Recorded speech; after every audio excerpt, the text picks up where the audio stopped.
ঠিক তাই ওরা করছে।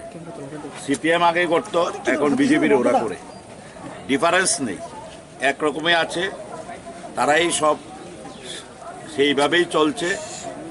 ইলেকশন কমিশন তার জুরিডিকশনের মধ্যে, ইলেকশন কমিশনের ইলেকশন চলছে, অথচ কাউন্টিং জুরিডিকশনে পর্যন্ত কাউন্টিং এজেন্ট থেকে শুরু করে কাউকে নিরাপত্তা দিতে পারে না।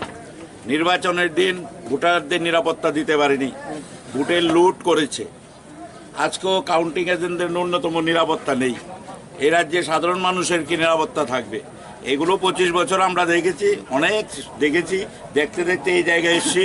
25 বছর যারা রক্ত দিয়েছে এখনও রক্ত দিচ্ছে, যারা 25 বছর করতো তারাই এখন গিয়ে আবার বিজেপিতে আশ্রয় নিয়েছে, নিয়ে এইসব ঘটনা ঘটছে।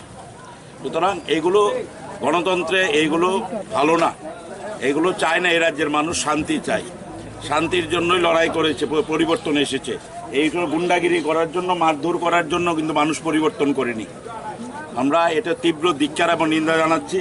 আমরাও নির্বাচন কমিশনকে জিজ্ঞেস করব যে তোমার জুরিডিকশনের মধ্যে কি করে একজন কাউন্টিং এজেন্টের নিরাপত্তা থাকে না, সেটা আমরা জানতে চাইব।